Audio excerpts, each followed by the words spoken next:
ماك بوك برو نسخة 2018 قرار شراءه كان صعب، وإلى الحين قاعدين نتجادل في شراء نسخة جديدة.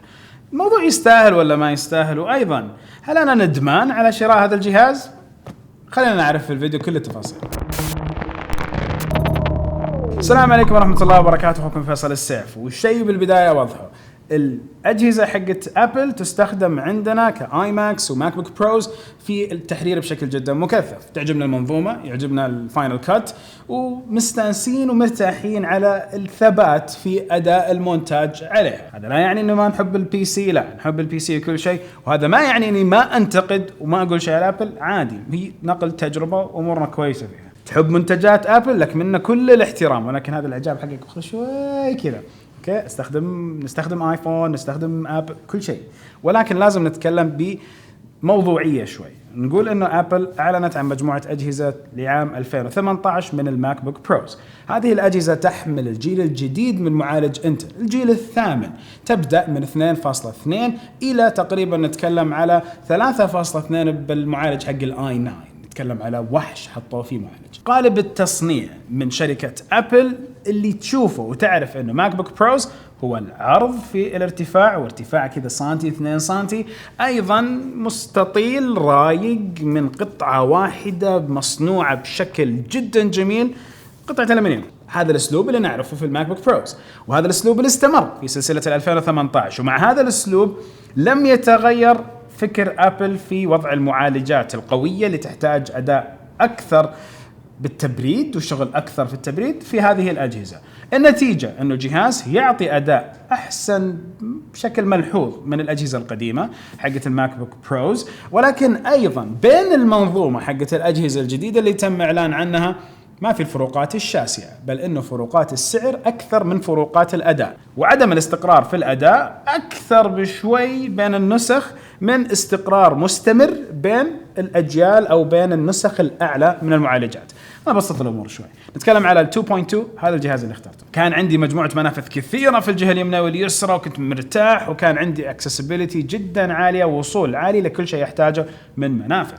ولكن يعني 3 سنين على الجهاز قلت يلا طور، جيب لي واحد جديد. وفعليا اشتريت هذا الجهاز. اول حاجه ضايقتني هي تغييري لكامل المنظومه اللي موجوده عندي، ولازم اصلا الترقيه منطقيه لازم تصير، واخذ اي شيء له ثاندربولت منفذ اليو اس بي تايب سي الجديد. وفعليا صار عندي الحين 4 منافذ يو اس بي تايب سي، فاضطريت انه بالفعل اغير الشواحن الاساسيه، شاحن البيت والشاحن اللي موجود عندي في المكتب، بالاضافه الى شراء وصلات كثيره. تقريبا وصلتين موجودة عندي، واحدة أساس تجي هنا، واحدة تجي هنا، أخذهم معي في السفر. هذه اللي حتستخدم أكثر من الجهة الثانية، ولكن للراحة النفسية أعرف كل ما احتاج أحط كرت ذاكرة شيء حقدر أضبط أموري تمام. فأنا أحتاج أشيل الجهاز، أيضا أشيل معاه وصلة. إذا أنت تبغى تأخذ الخطوة هذه اعرف إنه في ماك بوكات قديمة، إذا أنت ما أنت مضطر السعر الغالي حق الماك بوك هذا، يمكن لو أخذت ماك بوك بروز من الأجيال السابقة وأنسب لك، وفرت فلوس واخذت شيء يعطيك اداء خرافي. نعم، الاجيال الماضيه مع تحدي السرعه اللي صارت بين الماك بوك برو 2015 وهذا الجديد اعطانا تشابه كبير في الاداء بحركه صغيره. استخدمنا تطبيق على نفس الماك بوك برو 2015 وحطينا السرعات المراوح على اقصى سرعه. 3 دقائق فرق، ضبط لها احمد، هو اللي اشرف على الموضوع هذا. نتكلم على 3 دقائق فرق في المونتاج، ولكن ملحوظه، هذا كان محطوط المراوح حقته على خير، هذا وضعه الطبيعي. لما حطينا هذا المراوح على خير أعطانا أداء أسرع أكثر من 3 دقائق، تقريبا الدبل نقدر لو تكلمنا في الأداء. فهنا جيلك الماضي اللي موجود عندك من الأجهزة قد يعطيك أداء خرافي مع استخدام بعض التطبيقات اللي هي تبريد الجهاز أكثر، تعطي نفسك مساحة أكثر، تغير الهارد ديسك لإس إس دي، تقدر تضبط النسخة الأولى اللي موجودة عندك وتأخذ أداء عالي بدون ما تضطر تدفع حوالي 10,000 ريال. تتكلم على $3,000، شيء مو سهل انك تدفعه. نفس المقارنه صارت مع جهاز ماك بوك برو 2014، وهنا كان في فرق ملحوظ في السرعه، ولكن ما يظل الفرق اللي يخليك تشتري هذا الجيل. يمكن تشتري جيل 15 يكون انسب لك. الموضوع اكيد الخيار راجع لك. اشياء استانست عليها، وجود البصمه، وجود التاتش اي دي، فاموري تمام. التاتش بار والاختصارات حقته رايقه، ايضا وجود البطاريه اللي لقيت الاداء معاها افضل. كم تقعد معي البطاريه لما تفضى، وايضا لما نتكلم على كم تاخذ وقت لما تشحن بالكامل. المنافذ مشكله المنافذ هذه بعيش معها خلاص اموري تمام، ولكن يظل في اشياء رايقه واشياء مو رايقه. لوحه المفاتيح واللي قاعد يقول لك ان الصوت يختلف مع الصوت يختلف، نعم اذا انت تدقق على الموضوع. بالنسبه لي ما اختلف معي شيء، ما ادقق على صوت المفاتيح، ابغاها بس رايقه واعرف انه كل زر تمام وكل شيء تمام.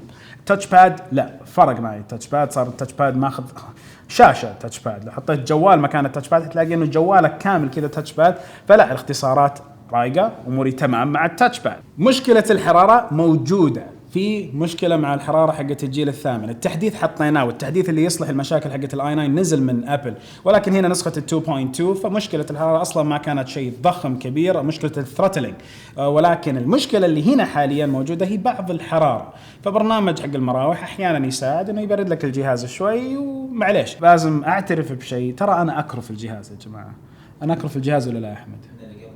اللي قبله مكروف. أنا كان راح من الجهاز اللي قبله، الجهاز هذا تقريبا عندي 4-5 تطبيقات منها متصفحين، كل متصفح أقل شيء يكون فيه من 6 إلى 12 تاب، وعلى فكرة ما أشتغل إلا ب3 شاشات، في البيت أشتغل بشاشتين بس واحدة مرة عريضة، ولكن هنا لازم 3 شاشات عشان أشتغل براحتي وبأداء كويس بالنسبة لي، فهذا لازم أعترف فيه على أساس تقول آدم الجهاز ما يعطي معه، لا الجهاز بالفعل قاعد يعطيني سعره، أو صح نقطة يعطيني سعره. إذا جينا للجيل الجديد حق 2018، إذا تبغى شيء تدفع وتعرف إنك حطيت فلوسك صح، بحكم تجربتي وكثير من التجارب اللي قاعدين نقراها، هي نسخة ال 2.2 بالفعل ترقية ممتازة من كثير من النواحي. نسخة ال 2.6 من ناحية المعالج، ونسخة هذا كلهم i7 أو نسخة ال i9 تتكلم على سعر عالي، انت بتطلع عن ال 14,000 ريال، هنا السعر اللي انت بتدفعه مبالغ فيه اذا انت بالجهاز الله يبارك لك، ولكن الاداء ما هو فارق جذري في سلسلة الاي 7 عن هذا بين ال 2.2 و 2.6، والاداء مو هو الخارق اللي بين الاي 7 والاي 9. تذكر نقطة الفورم فاكتور، قلت لكم في البداية كيف ابل تصنع اجهزتها وهذا النمط والاسلوب حق شكلها، حطوا معالج i9 على نفس الاسلوب.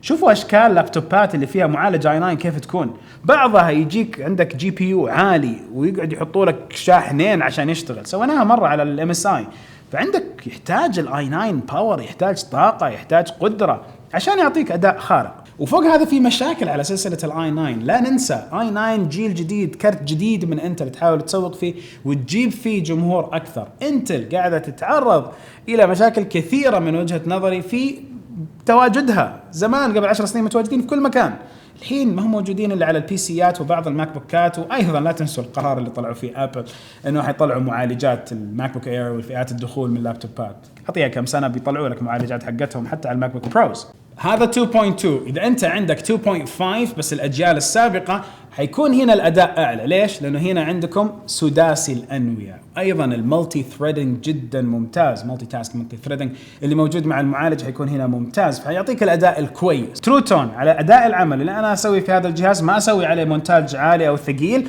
فالتروتون بالنسبه لي غير مفضل. ايضا احمد انت التروتون ياثر معك سلبي ولا ايجابي؟